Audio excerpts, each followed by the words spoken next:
It is my sincere pleasure to be joined by an all-star panel of listener-recommended guests to talk about the ongoing housing crisis. We have Leilani Farha, who is the global director of The Shift, a global housing organization, and co-host of Pushback Talks. Welcome, Leilani. Pleasure to be here. We have Dr. Dan Souleles, anthropologist and associate professor at the Copenhagen Business School in Denmark, studies politics, economics, and values in the United States, and has done field work on financial capitalism. Welcome, Dr. Daniel. Thank you so much for having me.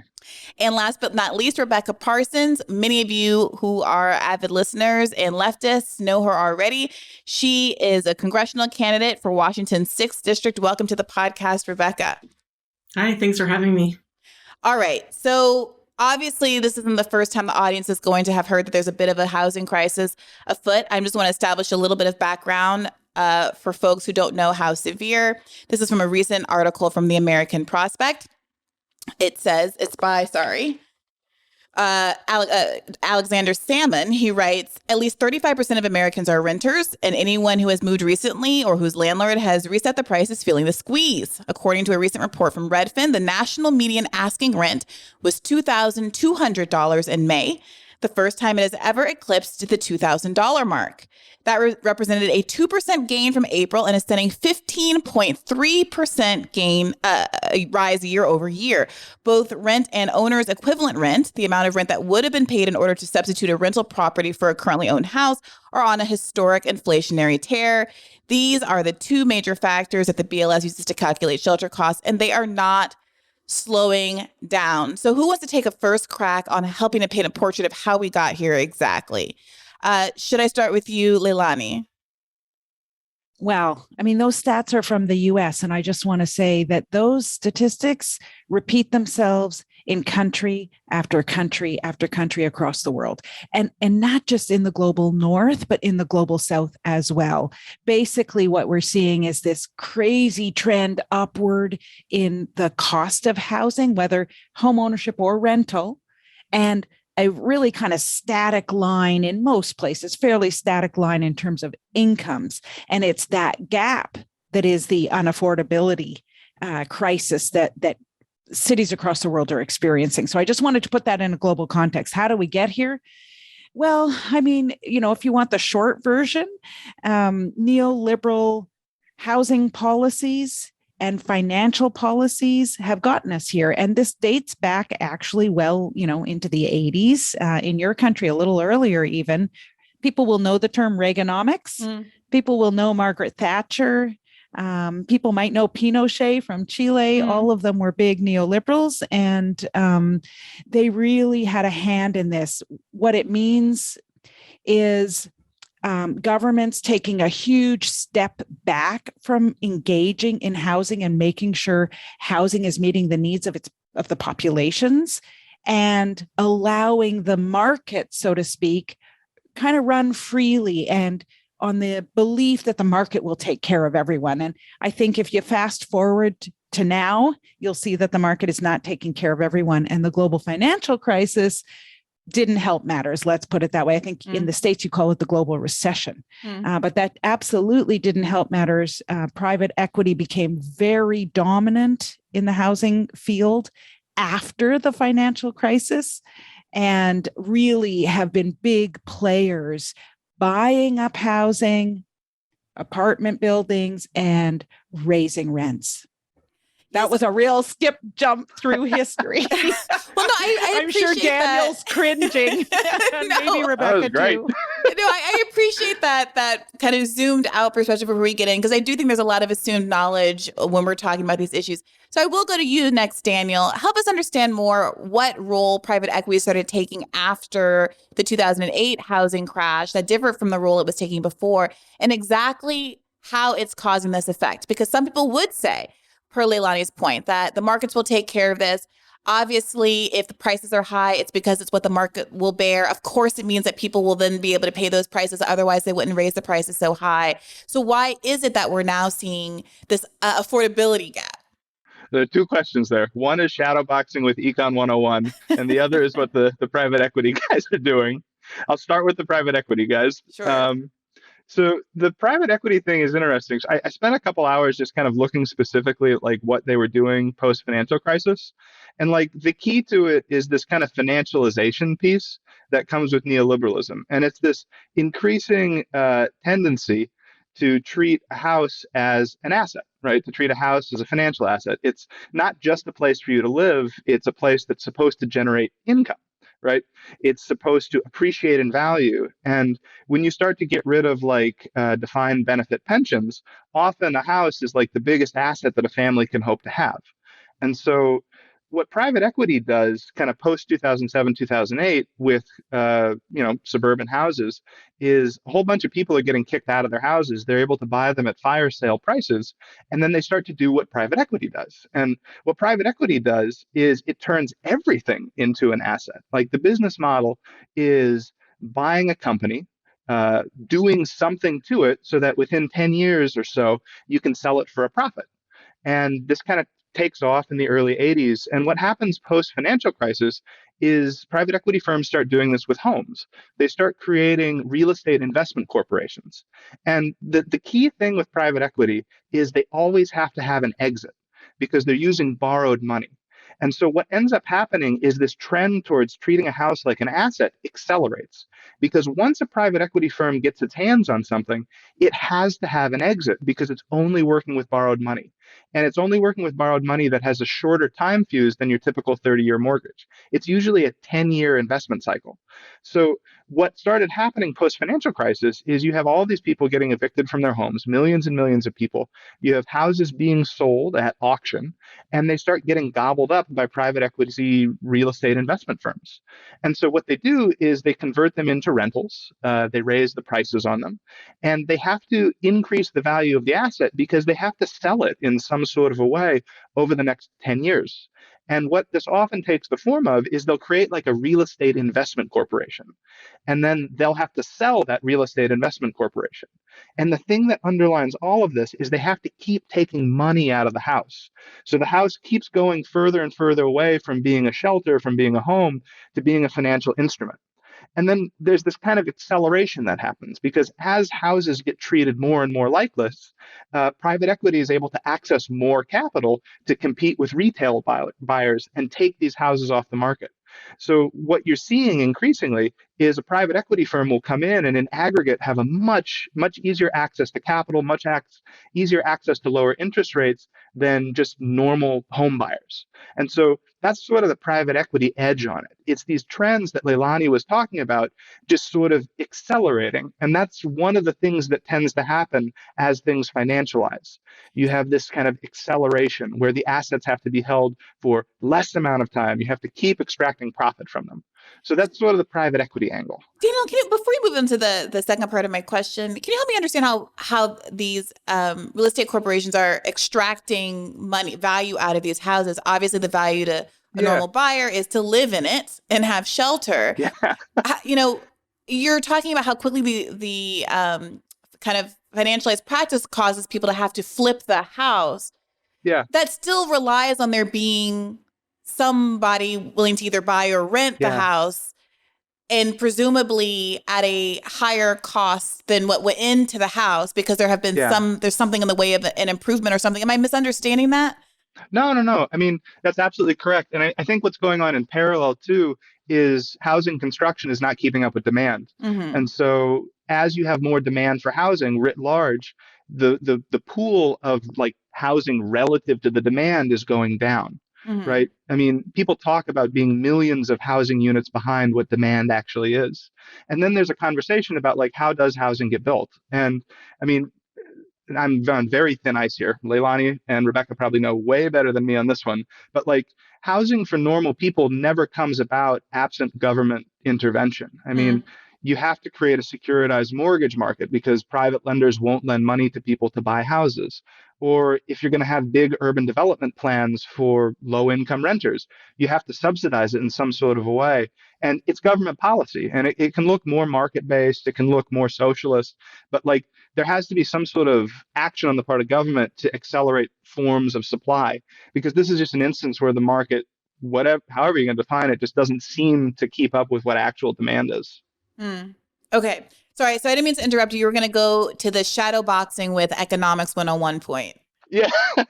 Well, yeah. And I mean, it's kind of a lead into that because it's this idea that markets just aren't natural things, right? Markets are products of arenas that states create. States create currencies, states create courts, and they kind of structure the type of property interactions that you're able to have. I mean, a classic thing, and this is an example from somewhere else in private equity, but often pension obligations, when they go through bankruptcy, get in kind of last place to creditors. So what often happens when a private equity firm puts a manufacturing company into bankruptcy, they're able to discharge pension debts and then create a new company not having to pay people's retirements.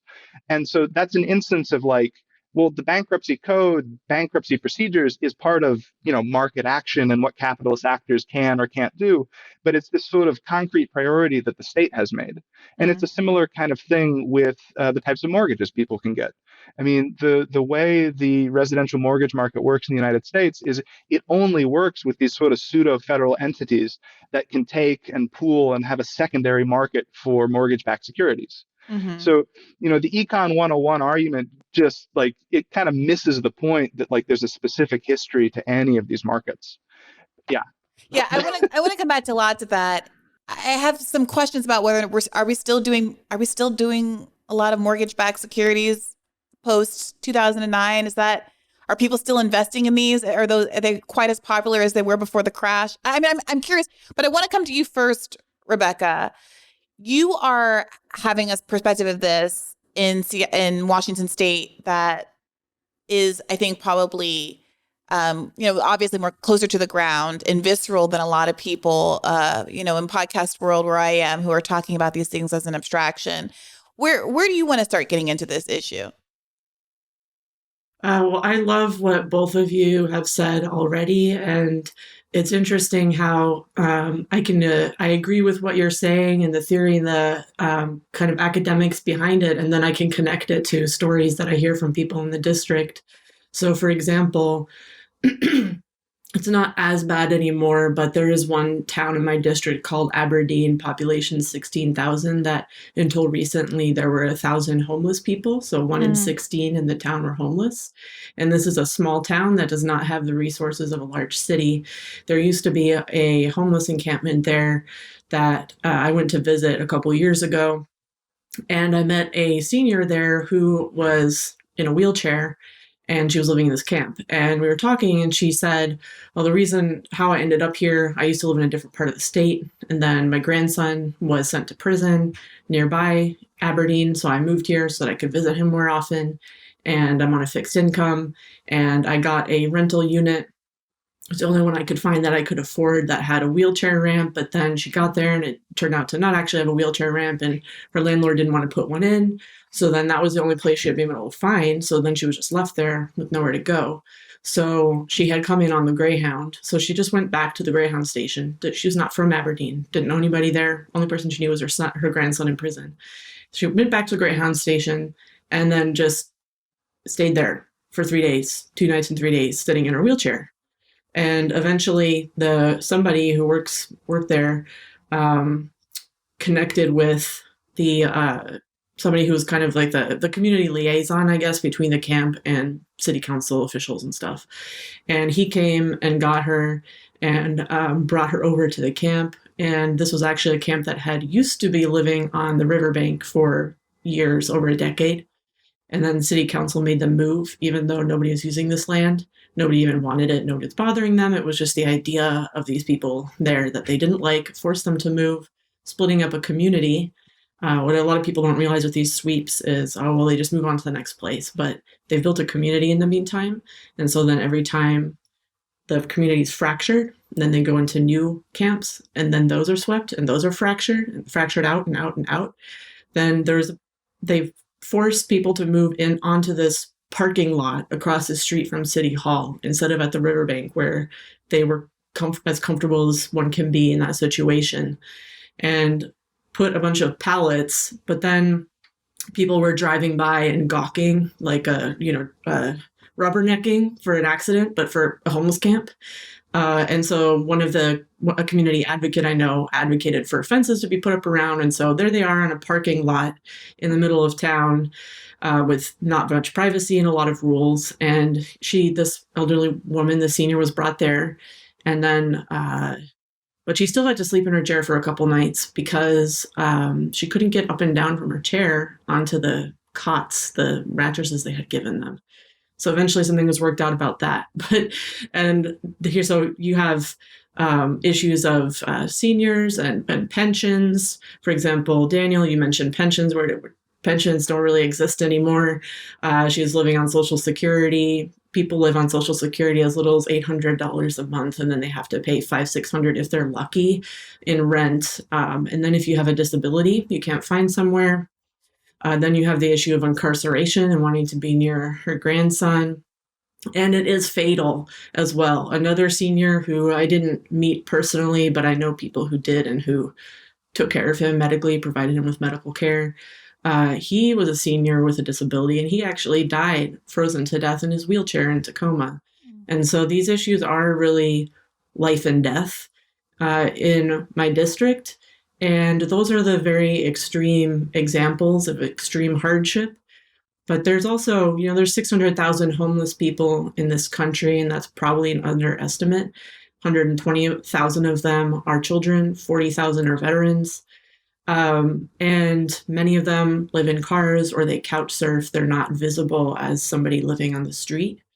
And I myself have experienced homelessness during the pandemic. Because I'm self-employed, I run a small business, business tanked. The help that was provided was not enough from the government. And so bouncing around on friends' couches, living in my car for a bit at one point. And now I'm, back in a stable housing situation, but it's difficult. And these policies have a really direct impact, the lack of housing and the lack of available housing, because actually there are 28 empty homes for every homeless person in the United States, 15 million empty homes. Why do we have and then people, anytime I mention that, one of my centrist reply guys will get on Twitter and respond to me and say, well, Rebecca, for the last time, you can't just put people on a bus and send them to Michigan. First of all, Michigan also has homelessness. Secondly, I have looked at the data, and you can argue with me all you want. Not anybody on this panel, these centrist guys, they make me so mad. I have looked at the census data, county by county in my district, and at the count of homeless people. And there are still more empty homes than homeless people in my district, in, liberal, blue, elite, expensive Washington state, in Tacoma, in the rural parts of my district, the suburban parts, there are still more empty homes than homeless people. And so why do we have this homelessness crisis? And so that's why I think it's so important to look at the roots, like our other guests have been saying, where the past decades of history, the kind of neoliberal philosophy and approach to economics that creates this horrible situation. So I'm really glad you raised all of those points, Rebecca, because I'm going to steel man this. I don't want to trick you with the arguments or the reply guys, but I know that you're so good at addressing them because I've seen some of your recent appearances on Fox and Newsmax, and you are prepared for this in a way that few others are. There does seem for some folks to be a tension between the idea that we have so much vacant housing and the idea that we need to build more affordable housing, right? Some people might say, well, which is it? Do we have all these empty houses and we just need to put bodies in there? Or do we need to build a bunch more? What do you say? Do you see that as the tension that needs to be resolved, or what's your ready explanation for that? Well, 19 out of the 28 empty homes for every homeless person in the country are empty year round. So that's my response to reply guy argument number one, which is that these are all just in between.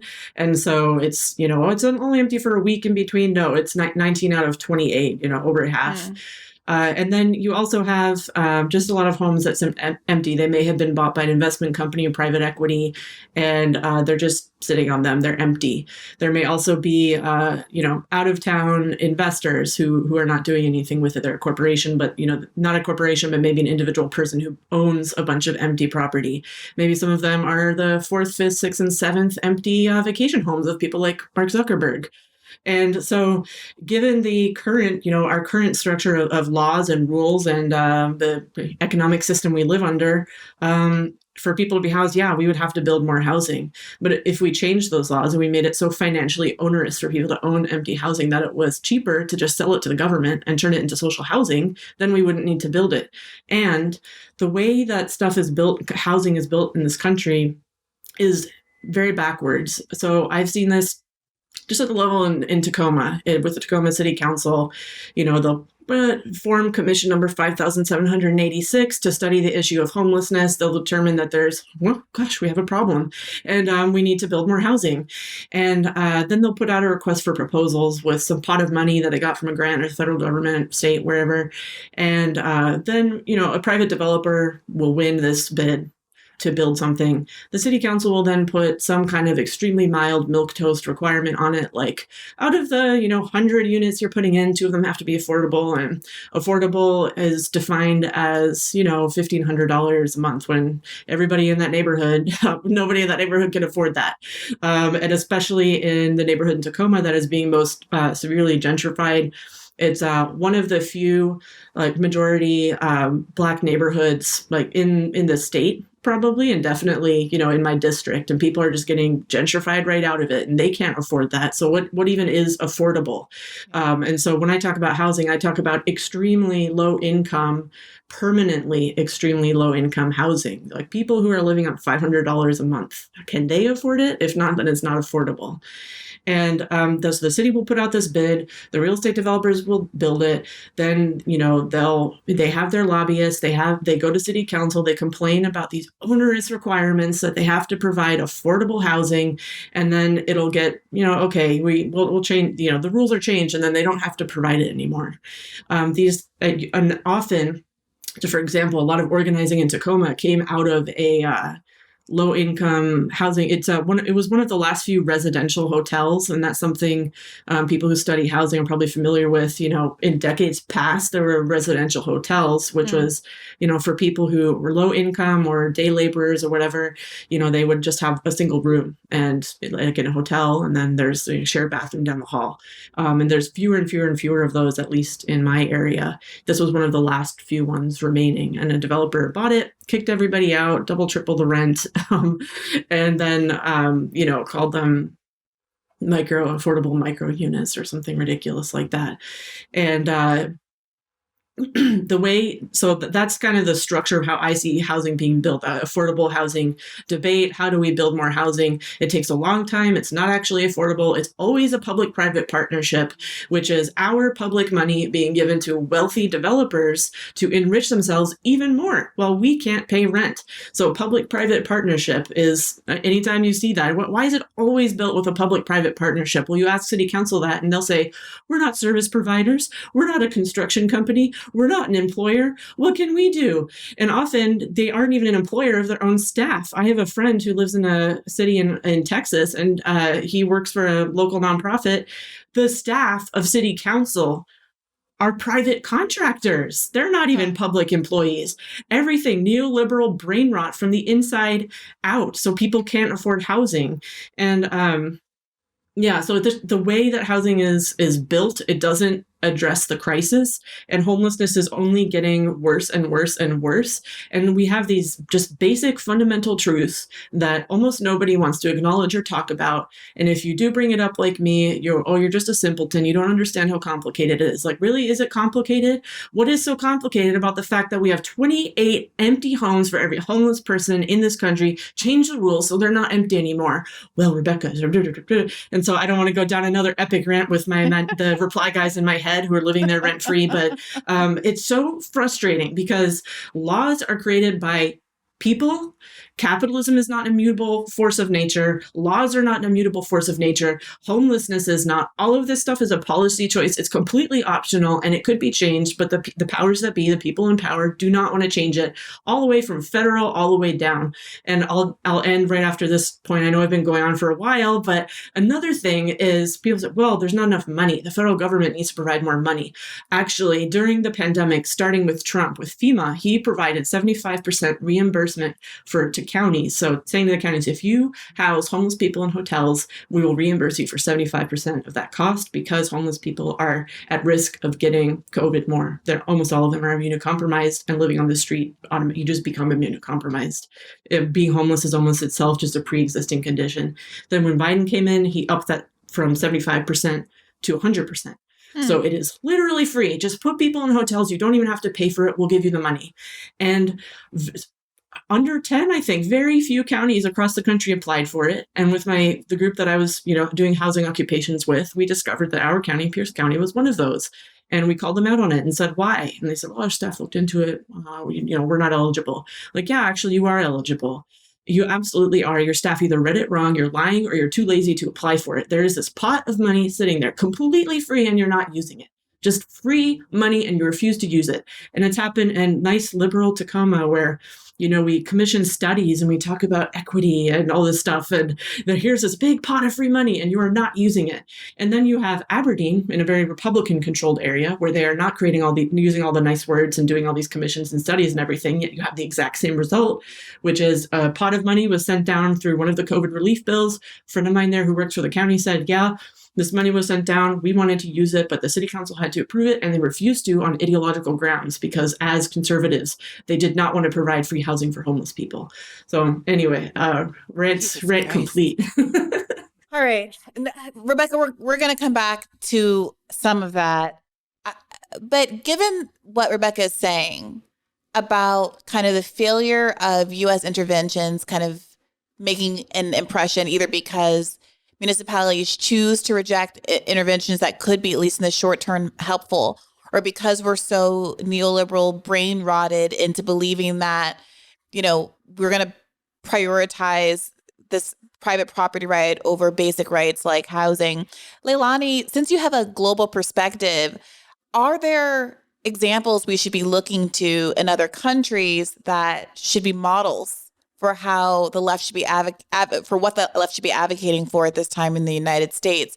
Or is it kind of bleak all around?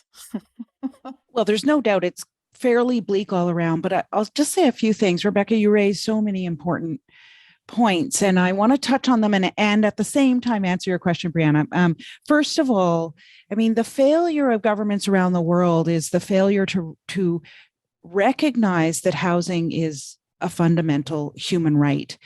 Even though most governments have signed and ratified international law that says that, including the government of the US, but other governments as well. And Rebecca's examples of the ways in which lack of housing, homelessness contributes to death, poor health, and is injurious to dignity. That's what human rights is all about. That's what human rights is to protect against, right? It's to ensure human dignity. It's to ensure that people can live a healthy life. And so it's just so obvious, the connection between housing and human rights in that way.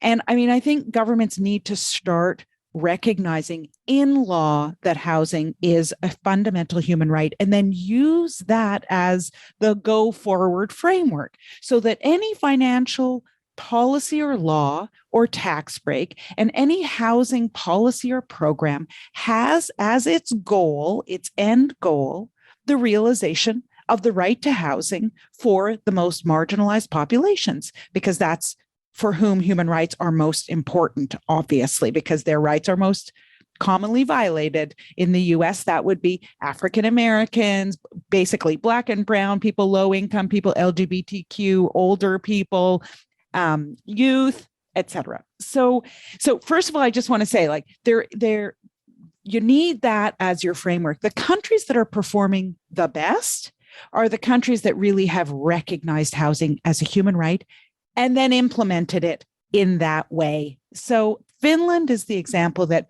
most of us use in terms of homelessness. They don't have a financialization problem yet. It's creeping in. So the stuff that Daniel and I were talking about, the big private equity firms funded by pension funds, that's not happening in Finland yet. It's just not one of those markets. Is there a reason why Finland has been able to resist that? Yeah, because they actually have really good tenant protection laws in place and they have protected social housing that couldn't be purchased by those actors. And so in that way, they've protected themselves to some degree. I have heard it is creeping in. But where Finland performs so well is on homelessness. They have adopted a very fulsome, what we call a housing first approach. And the housing first approach basically says you get people living in homelessness into housing ASAP immediately. They should not be in the shelter system or on the street they would never be on the street in Finland, but they shouldn't be in the shelter system for more than 24 to 48 hours. You get them into housing and then you deal with any supports that they might need. And some households may need supports forever, and some households may need supports for a week. It depends on the household, but the state is there, the government is there to provide those supports. But they've gone a step further and they've said, okay, so this is a good program, but this isn't ending homelessness. People are still falling into homelessness. So then they started to ask themselves, well, why is that? They looked at things like their social assistance rates, welfare rates. They were set too low. People were falling into arrears really quickly and then being evicted and falling into homelessness, which is also a violation of human rights. And so they've started to address low social assistance rates and things like that, training, et cetera, the things that people need, the safety net that people need to remain housed. And their model goes to this idea of acquisitions and vacant homes. And so in Finland, I can't speak to the vacant home syndrome that plagues many, many other places. I live in Canada, and it is a huge issue here. But what they're doing in Finland is they're constantly surveying, looking for properties that the government can acquire and use as social housing for the Housing First program. It's a big acquisitions program. They do that in Barcelona now. It's one of the most progressive cities in Spain. They're going down the road that Rebecca was suggesting in Barcelona. They're looking at vacant homes, and they've said any home that's vacant for longer than 2 years will either be expropriated by the state, the city government, and used for affordable housing, or the owner has the opportunity to step forward and come into a more friendly relationship with the city and let out their place to be used as affordable housing. So there are examples out there of doing very cool things.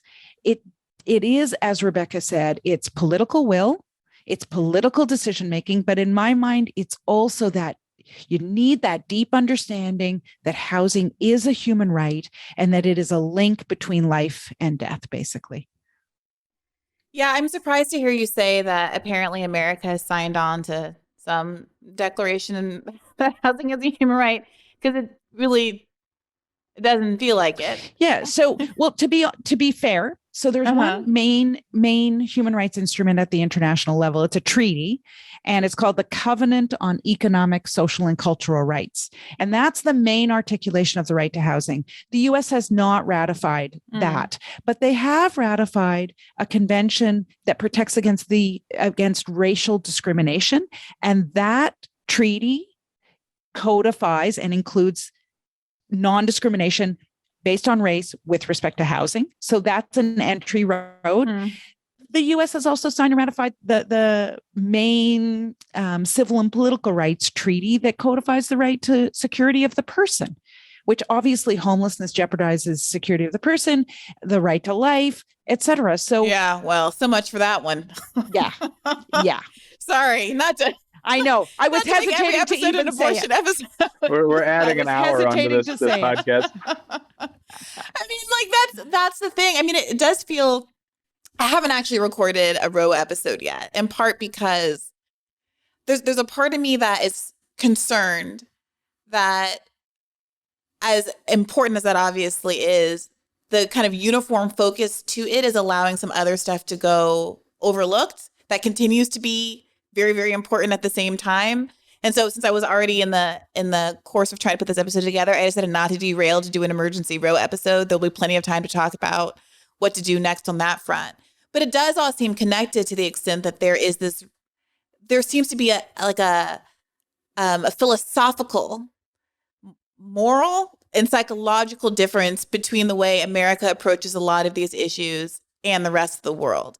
And you're seeing in countries even that are much more socially conservative, much more religious, deeply Catholic, like Colombia, that there are these activist movements that manage to achieve things like abortion rights, while ours are getting ratcheted back. You see places in the world that have much less in terms of resources, like Cuba or India, guaranteeing healthcare or housing as basic rights.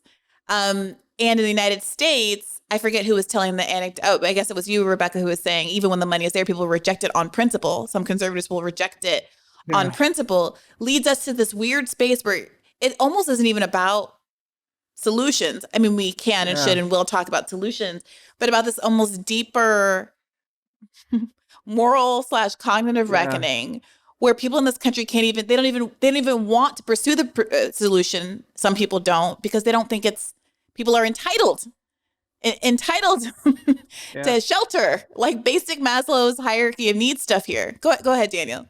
Yeah, just a couple of things. I mean, the first one is that there's two political economists at the University of Sydney. They're named Martin Koonings and Lisa Atkins, and they've written about what happens to people's class sensibilities when their largest asset is their home. And they talk about this in the context of Australian politics, and they say, like, this is why there's a persistent sort of like neoliberalism strain. This is why the conservatives have done well over the last however long. It partially has to do with this sort of, okay, once your biggest asset is a house, right, and once your fate is tied to its price going up or down, it kind of warps your political sensibilities in this kind of like old school Marxist class analysis, right? You're wedded to the performance of this financial asset, and then you're like clicked into this financial asset functioning on a market. And then people act really proprietary, and you get all the classic stuff that comes with this, right? It's not just an asset; it's an asset that I have acquired virtuously, right? It's something that I deserve, and you're an enemy to me if you're going to undermine this. And you see this like anytime property values get threatened. I mean, this is sort of like what Rebecca's getting at. Like, there's this idea that if you somehow house people who don't have housing, you are undermining my investment, and you're implicitly critiquing my moral deservedness for getting rich from a house. And it's really threatening. I was just doing the last half year, I was doing field work at the Massachusetts state legislature. And one of the bills I was following was like a local control, a bill that would give localities the ability to set kind of rent control. And I watched one of the legislative hearings for it, and it was like an 8-hour hearing. And like, you just heard this over and over and over again when little landlords and big landlords were testifying. It was all the same thing. It was this sort of like this morality, like, I am entitled to this thing. I have invested in this thing. I deserve the wealth that comes out of this. I deserve to be able to charge whatever rent I want. And anything you do to undermine this is a threat to me and my wealth and my deservedness. And it sets up this awful politics, because you have a class of people, like a class, like who think and vote and act this way. Yeah, I mean, go ahead, please. I was only going to say, I mean, that's part of why I think using the human rights frame is so important. We need people who engage in housing as a business to understand that they have entered a business that is a human right. And as such, they have different responsibilities, and they have responsibilities that are particular to that thing, a home, as a human right. And from there, they have to act in a way that is human rights compliant. And I know that's a tough sell and a hard sell, especially in the US, but elsewhere as well. I mean, this is the dominant, this is what is being bred in the global South. I mean, I've been throughout the global South, and that's what the World Bank is selling in places like Egypt, in all parts of Africa, right? So I totally agree with you, Daniel. It's this complete mindset from the smallest player, right? The person who owns a house and they can barely make their mortgage payments, to these mega institutional investor. I put landlords in quotes because they're not landlords actually. And so the question is, how do we undo this? And I feel there does have to be a mindset shift and a kind of I don't know, cultural shift to understanding and to returning to an idea of the social contract. If you don't want to talk human rights, like what about the social contract? Do you hear so many people saying, I've done everything right. I went to school. I even managed to get myself to college or university. I got a job and I'm still living under a bridge. I've heard that in California. I've been up and down California. Yeah, and look, I will say this. People get mad at me for saying stuff like this. But part of why I feel like this is a real tension point and that there's a lot of solidarity to be had and a lot of activist energy that can come out of this is because even in my particularly bourgeois milieu, even among my classmates from Harvard undergrad, half of them are complaining to me every day that they're almost 40 years old and they have one or more roommates, right? People who graduated top tier, have good jobs, but live in big cities and often make less than six figures. And then therefore there's no one who can escape the difficulty of an average, $3,000 for a 1-bedroom rent that you have in a lot of the metropolitan areas where a certain kind of degree leads you to a certain kind of work. And I've complained about this on the podcast before. I don't want to be a homeowner. For many years, I just didn't think I could ever afford it. And gotta say, student debt abatement for the last few years has allowed in a level of savings that have never existed before. And now that I contemplate it, I actually just don't want it. I like living in apartments. I like not having to deal with, I don't care if the drain gets clogged. That's somebody else's problem. And there was an incident of vandalism on my building recently. Some local kid did something, blah, blah, blah. And I was like, I did not, I don't care because it's not me. I'm not out here thinking, oh, they got to lock up these kids. I don't care. It's literally not my problem. And I was thinking about the investment, how that is really the hook to get you into caring about, the BLM protests versus a property damage, all of this stuff. It creates a kind of a selfishness. And I don't mean that judgmentally, because people now are legitimately, rightly, they have been induced into relying on this investment property for their livelihood in a way that I think we're going to have to reckon with if we ever want to unwind the system. We're going to have to figure out a way to do a quote unquote just transition. But it is very obvious to me what the kind of cultural incentives are toward home ownership and how, frankly, just on a philosophical level, I would prefer not to be one. At the same time, I feel an enormous amount of pressure from financial advisors and anybody who's looking out for my well-being to not just keep throwing piles of money at rent every month. Well, yeah, it's very interesting as well. The points that were brought up about how once you own this large asset, it affects the psychology and culture. And anybody who's not adhering to that is a threat. And I found that when I had a cargo trailer I was trying to convert into something like a camper van. And I thought, I can't afford to buy a house. I do not want to keep throwing money at a landlord to pay off their mortgage. I can't afford the rent anyway. I'll try this.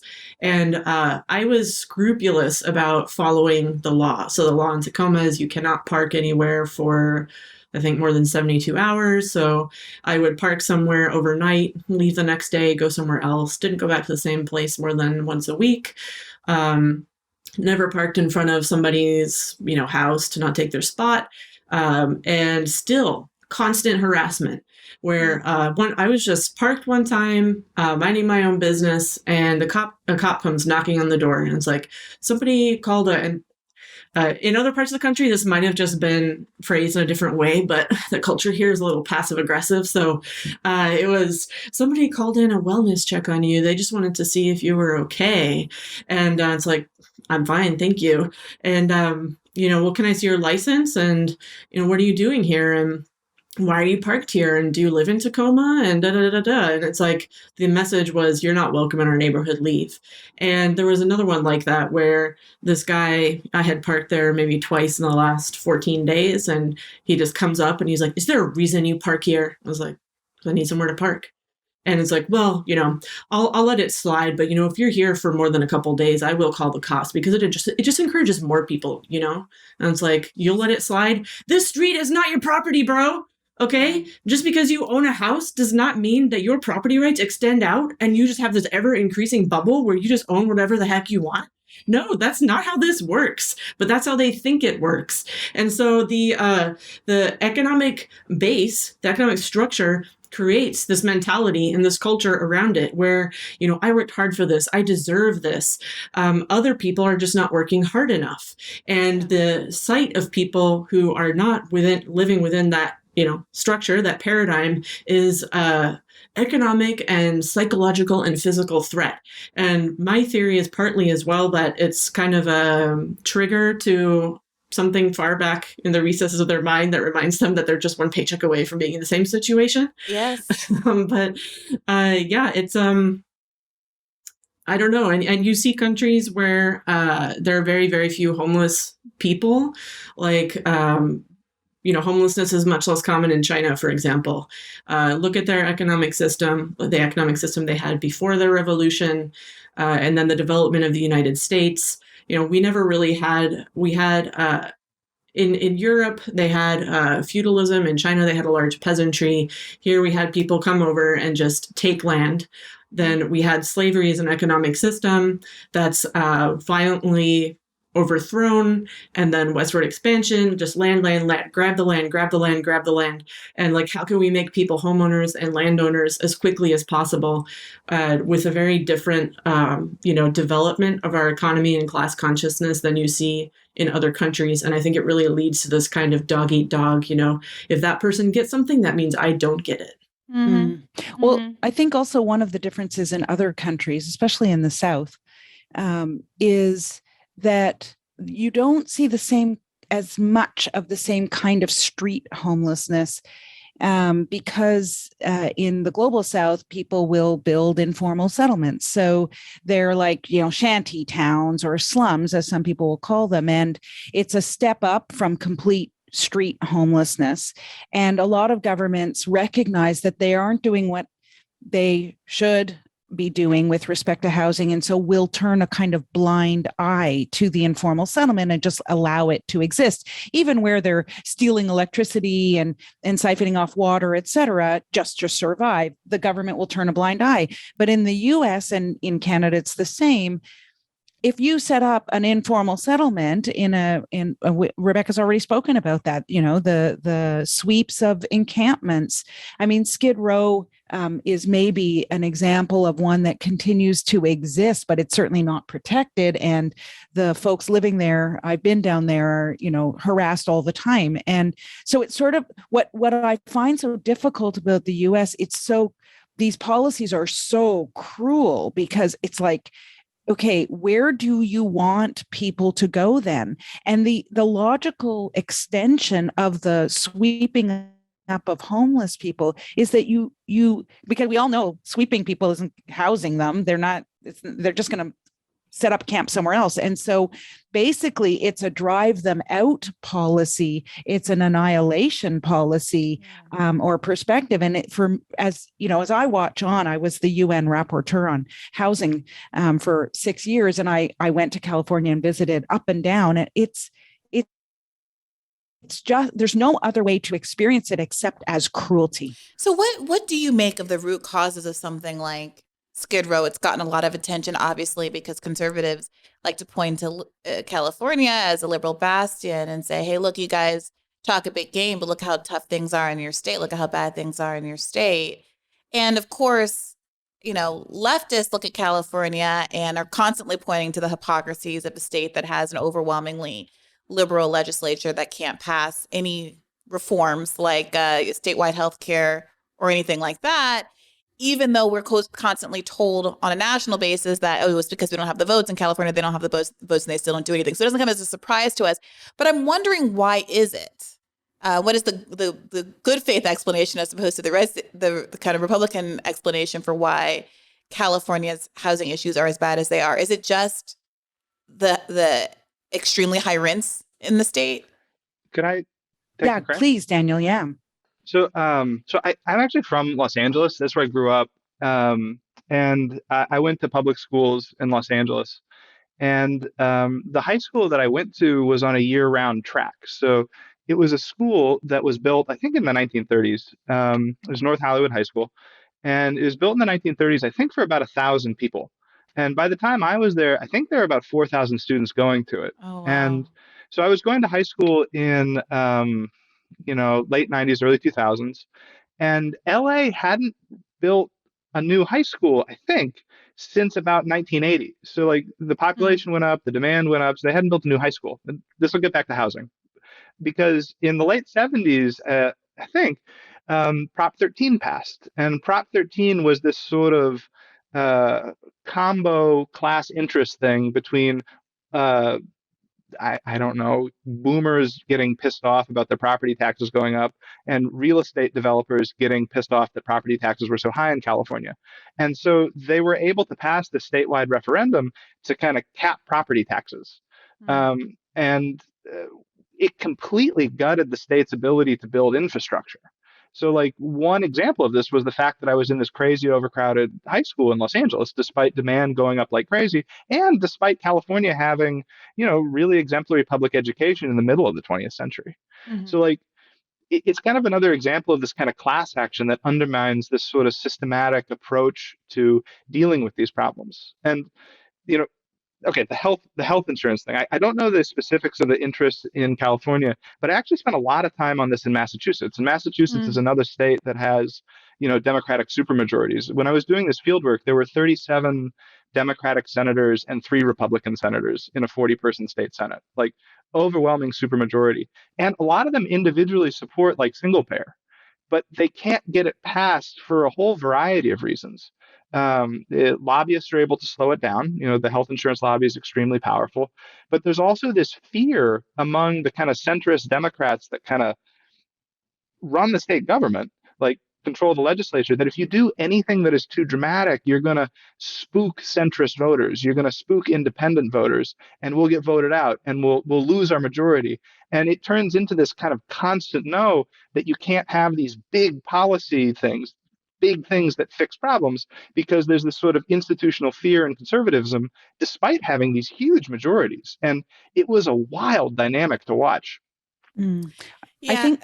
Go ahead, please. I was only going to add that I also think, depending on where you are in California, some jurisdictions don't have very good tenant protections. So rents can be increased quite easily. And then when they do try to have propositions to do something like to simply enable cities to enact rent control, for example, you get the big private equity swooping in and putting tons of money on the political table to sway those propositions. So, and that's a very important one thing that we haven't really talked about. We probably don't have time now, but is, the political power of these actors to dominate the housing sector. And they do have a seat at every political table. They do have tons of dollars at the ready to pour into things that would, in my opinion, undermine the right to housing. And yet, all the while, and this is their trick, they sell themselves as the solution to the housing crisis. So, it's so convenient. Wow, the solution is going to make you richer. Oh, wow, why did I think of that? Exactly. And that, Rebecca, goes exactly to your supply comments because, people really troll me on Twitter when I say anything negative about supply, but I'm with Rebecca. I mean, first of all, if we need supply in most cities, it's affordable supply and genuinely affordable that we need. And these guys don't want to build a genuinely affordable housing. There's not enough profit margin, and that 10-year time span that Daniel was talking about doesn't work for building nonprofit or affordable housing. And so it's like, wait a second, like before we just say, yes, supply is great, let's make sure we understand that when we push supply, we're making those guys richer, and they have no intention of actually helping those most in need. Sorry. Oh, go ahead. Would you mind? So I was going to say quickly that I was going to write a story before I left journalism some years back about Jim Clyburn. And I remember looking into who was giving money both to him and to the Congressional Black Caucus, PAC. And there was a group that was called something nice and friendly, like some kind of tenant advocacy sounding thing, but it was really like a landlord org.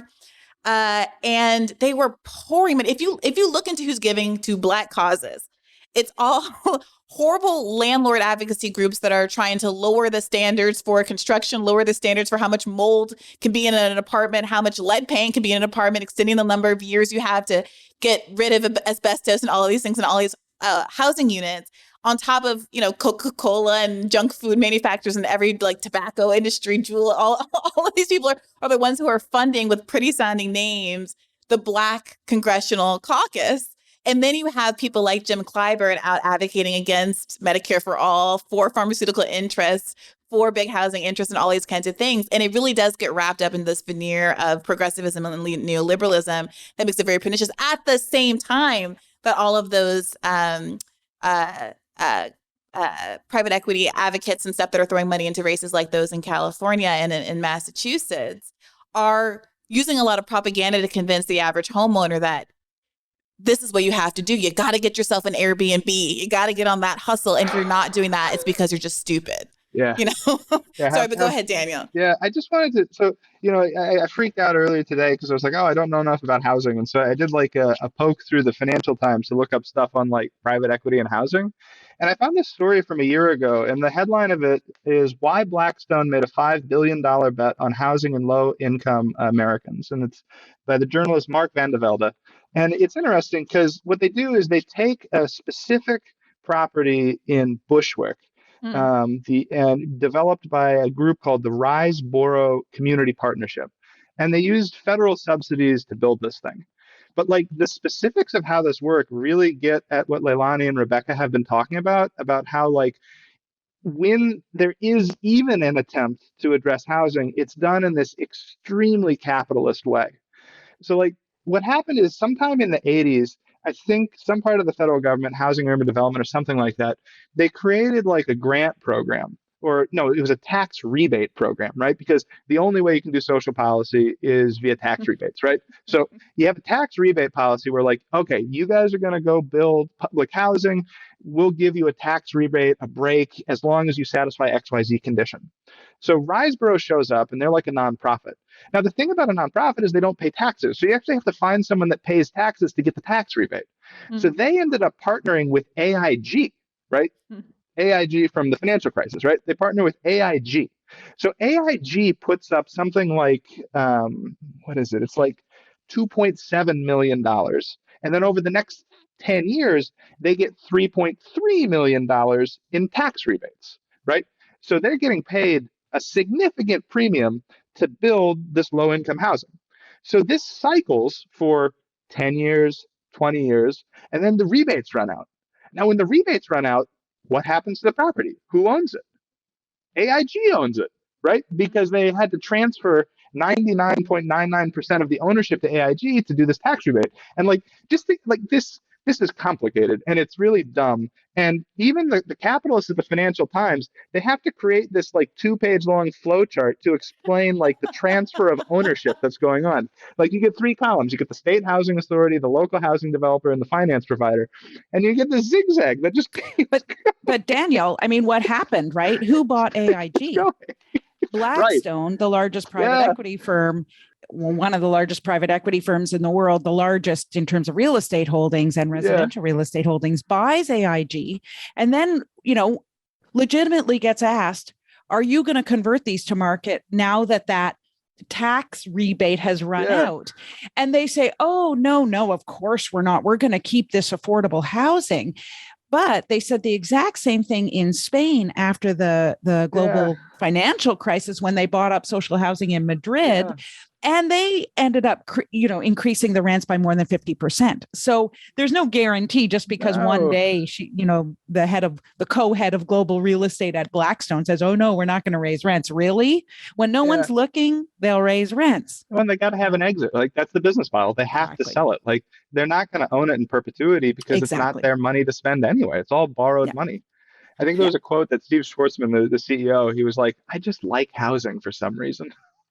Jesus Christ. Yeah, it was so interesting as well that you brought in this nonprofit, because the pernicious influence of nonprofits in this is rarely spoken about because it kind of makes you sound like a jerk, but I'll go ahead anyway, is that these real estate studies that come out and it's like, we have a housing shortage and we need more affordable housing. And then you go look, oh, it was this study was done by a nonprofit. Who funded that nonprofit? Real estate developers. Who sits on the board of the nonprofit? Real estate brokers. It's a joke. It's a complete joke. And then you have why is there so much millions and millions and millions of dollars poured into shelters, which by definition are temporary instead of permanent housing? Who runs the shelters? Well, city council says, we're not service providers. We can't run them. We have to farm it out to our friends at these nonprofits.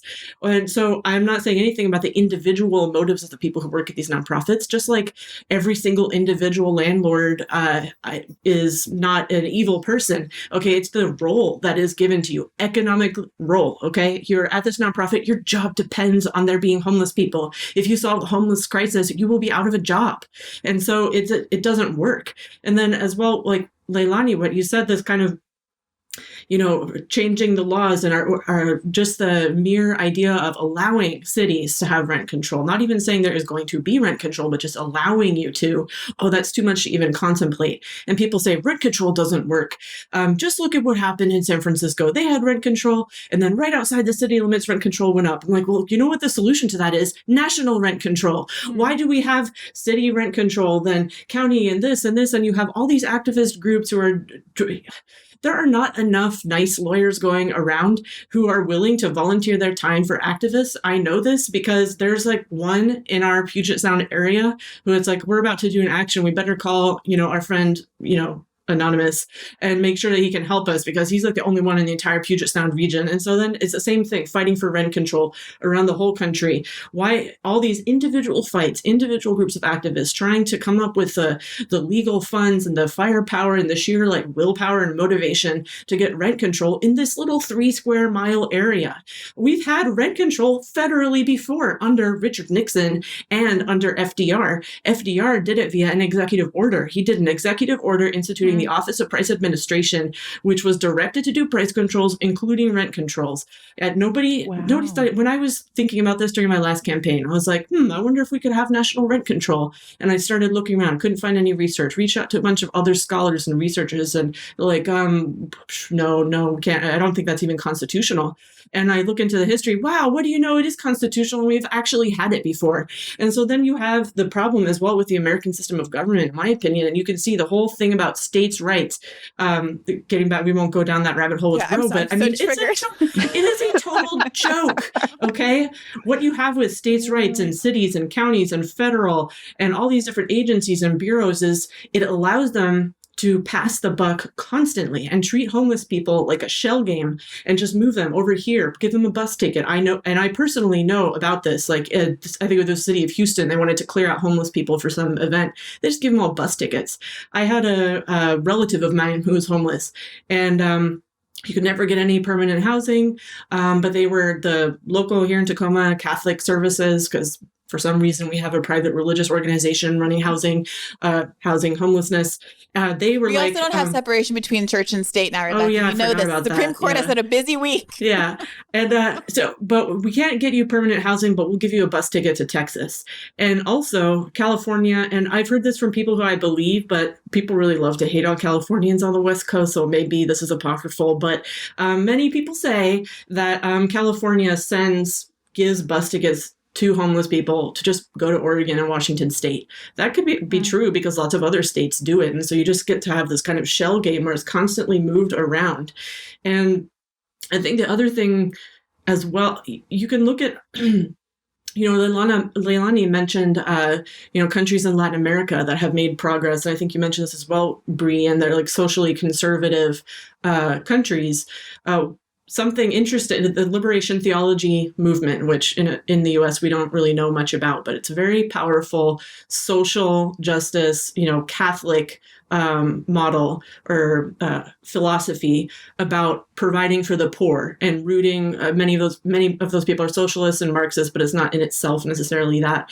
And it's a it's a long strand in the Catholic Church, a Catholic tradition of the social justice approach and drawing from religious faith. And there's this concept in liberation theology called a preferential option for the poor. And that means that poor people get the preference, okay? When we're talking about housing, no, I'm sorry, John and Joe homeowner who would like to have a second guest bedroom and you're really feeling cramped in your style right now that you can't have one. Sorry, but that is not more important than somebody freezing to death on the street. There's a preferential option for the poor. Treat it like a triage situation. You have, and my friend who I mentioned who works for a county agency, he put it this way. He was like, look, we could solve this within the week, okay? We have, take the people who are the most at risk of dying. You get the National Guard, who the Army and military, excellent at logistics. So why don't we use that? Have the military, National Guard come in. They can throw up an entire miniature city in a day. They do it all the time overseas. Do it here. Have homeless people in there, the triage, okay? So now they're in a bed and they're out of the cold or out of the heat. They have water and food. Then how are we going to get them out of there into the next level, into the next level? And as you're going through and working, you're just stopping the bleeding, stopping people from dying. And then you move up the chain. And then we get up to, okay, what about all the young families who have, they're trying to, they have kids, but they also have 3 roommates and they're doubled up and they still, in their 40s, still paying a mortgage with their parents and those people. And then we go to the people who want to have a little bit more room. And then we get to, it's just, it's a completely backwards approach where the housing conversation is dominated by people who already have so much. Yeah. Yeah, as we're talking about this, it's hard to ignore the oversized role that our American conception of who deserves to have housing and housing as an investment vehicle and all of that is really affecting the policy that's getting embraced. I will say, I can't help it. It's like a part of my brain now. Bernie Sanders did have universal rent control as part of his platform. Nobody cared. Nobody talked about it. And by nobody, obviously, in the mainstream media. But when we were talking about that earlier and we were drawing the analogies between healthcare as a human right, I was thinking about the progress we've made on that front, where Medicare for All at least is overwhelmingly popular in a way that the idea of like universal housing is still kind of vague in people's minds. No one's wearing like housing. Some people are, but most people aren't wearing Housing for All t-shirts quite in the same way that they might a Medicare for All t-shirt. And part of that has to be because the big bad insurance company, the hospital management CEOs, the enemy there is always someone else. The landlord is potentially me in the eye of the voter, right? Like a lot of people see themselves as potential landlords or future landlords. I saw kind of an internet radio celebrity tweeting recently about how she bought her first Airbnb. And I don't think that she's like a bad person. But it was so frustrating to see her kind of openly celebrate this thing that she had just done, which was obviously a move forward for her financially and stability that she hasn't historically had. And I had this desire to kind of like drag her for this. Like, how dare you like publicly brag about having an Airbnb in a city, I would think it's in New York, where nobody can afford rent, and all these articles that just come out that week about how there are more Airbnbs in New York City than apartments for rent and all of this stuff. And at the same time, there was this human element of it where, I don't know this person. I only know her from her professional roles. But it was like, yeah, well, I don't think that she even has a clue, right? Like, she doesn't see herself as part of the problem because it's been so normalized in the culture. And it really isn't about her and her individual choices, but about why we have the society that's structured in a way that she feels like for her to survive, she has to do this thing. And so if you guys have time to just talk solutions for like another 5 to 7 minutes or so, I want to come back to this because we have a Biden administration, despite a lot of arguments that Democrats are powerless. They do have the House, the Senate, and the presidency. There was at one point a great deal in terms of housing infrastructure in the original infrastructure bill that nobody talks about anymore. It was DOA. And this is again from the American Prospect article I started with. Yet relief for renters and protection from skyrocketing housing costs has remained curiously absent from Democrats' messaging on inflation. Quote, there are three major things you can do to combat those rental costs, and nobody has done any of them, said Paul Williams, a fellow at the Jane Family Institute who focuses on housing. You can give people more money by making vouchers and entitlement. You can build more housing, or you can pass rent regulations. None of those are happening, and it's chaos. Rebecca, what would you most like to see happening right now from the Biden administration in these last few months before he's likely to lose one or both chambers of Congress? I would like to see him do an FDR and via executive order create a second Office of Price Administration to address inflation in housing as well as food and fuel. And secondly, it is difficult to address housing when, like you say, and I have friends in this situation where they're not bad people, but they know very well that they're not going to have a pension and maybe they won't even have Social Security. So they just need to have a regular check of $1,000, $1,500 a month coming in so that in 40 years they can be retired. I think the place you want to go first is at corporations. They have so much more power than individuals over, and even getting back to the issue of tax rebates, who does it benefit when housing development is incentivized in the form of tax rebates? It's people who have the money right now, so then they can get the refund later. But then also corporations buying up entire neighborhoods, pass a law that corporations cannot own residential real estate. It's banned. And all of them who do are required to sell it to the government for social housing at a fair market rate. And that sounds wild and radical, but a little known fact is that during the American Revolution, states like Massachusetts actually appropriated without payment the property of people who were loyal to the crown, just because they were their political enemies. So, this country was founded on expropriating the land of political enemies. So I don't think it's so radical for the government to pay a fair market rate to evil corporations so that people can have a home. That does not sound so radical to me. And I think also looking at restructuring all the incentives from the federal government that go towards homeowners, how can that be shifted so there's a little bit more of a balance to renters? Then at the same time, there are a lot more homeowners than renters in this country. I think it's something like 2/3 to 1/3. And there are a lot of people who are in the situation where they are kind of still renters, but their landlord is the bank, and they can barely afford it every month. So more homeowner protections, where around eviction, for example, and foreclosure, and opportunities for people to be able to buy their home back and have some kind of recourse, so maybe a right to counsel, stuff like that to protect low income and medium income homeowners who are really strapped right now as well.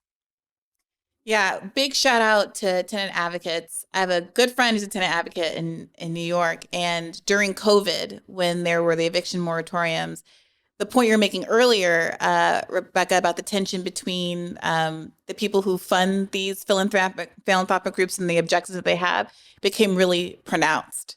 Because despite there being a kind of advantage to the courts being closed in the housing context, that's different from, let's say, if you're a public defender, right, where you want the cases to proceed because you don't want your person in pretrial detention for a long time.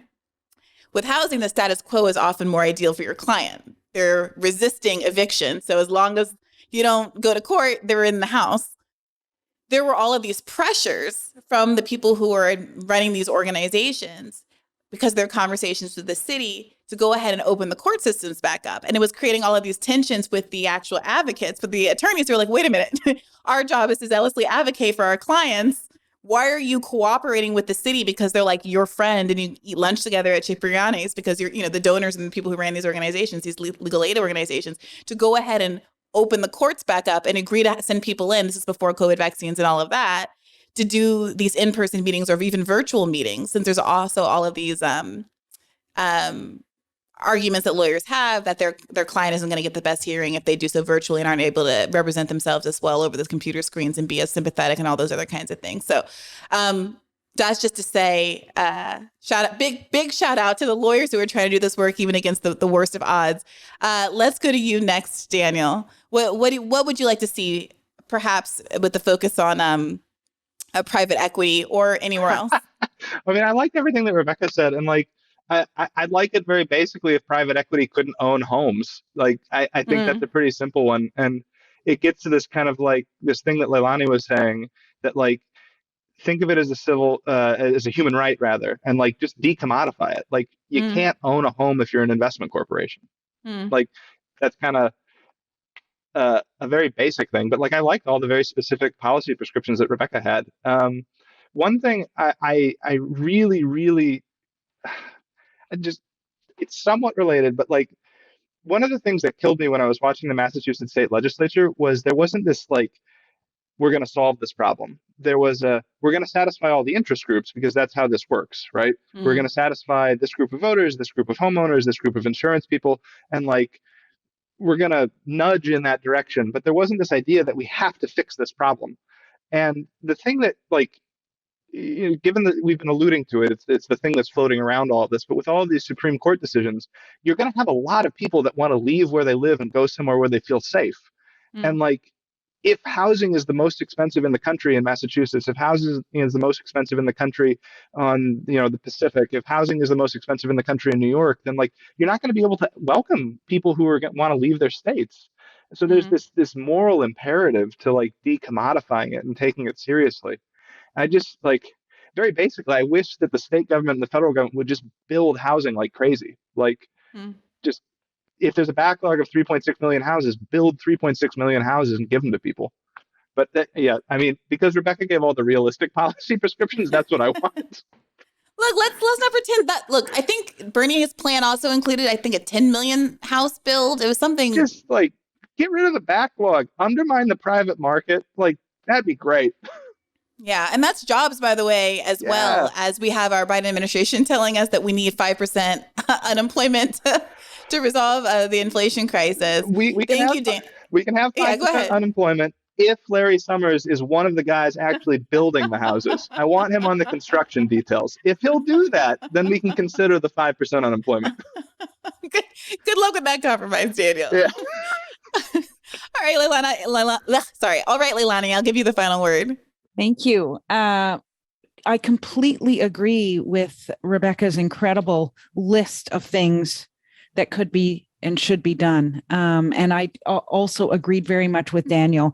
I will just say about the supply, though, you know, you can build and private equity, insurance companies, pension funds will still buy it.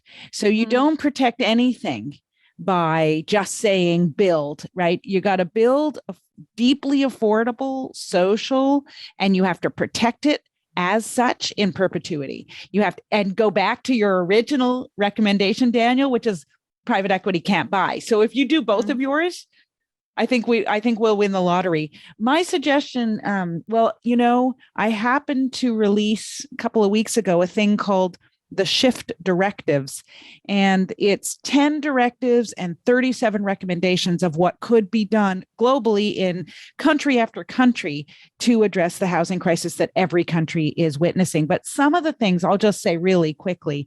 I think if we change the tax regime that gives preferential tax treatment to those real estate investment trusts or companies that Daniel talked about and private equity firms, if you just did that, that would create a chill, because part of why they get in this business is because money is cheap for them. Even with the hiking of interest rates, they've got a lot of money at their disposal and they get preferential tax treatment. It's a kind of trust that is taxed differently than any other trust in most countries. And there's 40 countries that do this. So just get rid of that, and that would have a huge impact. I would also like to see in the US some kind of ban, state by state, city by city, I don't know how it would work, of evictions into homelessness. That is considered a violation of the right to housing, like prima facie. Can't get away from it. And I mean, it's just too devastating. It is too devastating for those households. They will very rarely be able to pick themselves back up. You know what it is in the States to have that mark against your name. The eviction mark means you'll have a difficult time renting again. Falling into homelessness is just too disastrous, too life-threatening, et cetera. The last thing maybe I'll say is that I think at least HUD should recognize that housing is a fundamental human right, more than just by Marcia Fudge making a few comments. I think it should be somehow integrated into their programming, their funding, and made conditional. So when they start giving money to states to do stuff in the area of housing, they should make sure and require that there be human rights outcomes or human rights compliant outcomes. Yeah. Oh, one last thing, really important. There needs to be way more transparency around who owns what, who is purchasing what, who is selling what. A lot of tenants tell me in the US, Canada, across Europe, they don't know who their landlord is because it's a numbered corporation or it's a shell company or an LLC. Beneficial ownership there just simply should be transparency around beneficial ownership. Thank you for that. And can you tell us, Leilani, where people can find you on the internet, where they can find your podcast? Yeah, super easy. If you go to maketheshift.org, you'll find everything. You'll find the directives. You'll find links to the podcast, a documentary called Push, very much about these issues that people will enjoy. And I'm on Twitter and very active on Twitter and Instagram. And it's just and what's your handle? At Leilani Farha on Perfect. Twitter, and it's at Leilani Far on Instagram, but you'll find me. Perfect. All right. And Daniel, same question. Where can people find you? Yeah, so I'm on Twitter at Dan Souleles. You can also find my professional website at the Copenhagen Business School. It lists all my publications. And the book I wrote about private equity is called Songs of Profit, Songs of Loss, Private Equity, Wealth, and Inequality. And it's published with University of Nebraska Press. Are you in Copenhagen now? Yeah, it's 9:00. Oh, interesting. We're having 10:30. Daniel, thank you so much, especially for staying up late and talking to us. And it was Rebecca, a pleasure. I'm going to give you the same opportunity. Where can people find you on the internet and more about your campaign? Yeah, thank you. My website is rebeccaparson.com, no S at the end. Oops, sorry. Did I say that? No, just people often, they will go to Rebecca Parson. So rebeccaparson.com and Rebecca for WA, FORWA on all of the social media platforms, most active on Twitter. And please, people, do go and watch some of Rebecca's recent media appearances. She does an amazing job advocating for left housing issues and other issues, including in the Lion's Den on hostile conservative networks. And you've had some really great ads recently. I love the one about kind of occupying vacant houses. You are fearless in your advocacy and very bold and unapologetic in a way that could trip other people up who aren't also able to substantiate why they believe in a way that makes sense to even those who aren't inclined to already agree with you, if that makes any sense. And so I just really appreciate your presence in the left sphere. And I want to thank all of you heartily for spending all this time with me here today. Listeners, as you know, this is a podcast that comes out twice a week. This is a free episode. If you want to hear an additional episode of Bad Faith, you can subscribe at patreon.com/badfaithpodcast to get another Monday premium episode, both video and audio of that at patreon.com. I appreciate you listening. I hope this was as edifying to you as it was to me. And as always, keep the faith. Hey, YouTube. Thanks for watching. Just a reminder that this is a podcast. You can catch an extra premium episode every Monday for $5 a month at patreon.com/badfaithpodcast. That's patreon.com/badfaithpodcast for $5 a month, an extra episode every week. Additionally, please do consider liking this video, subscribing to this channel. It helps us out. It helps independent media beat the algorithm. We appreciate you. And as always, keep the faith.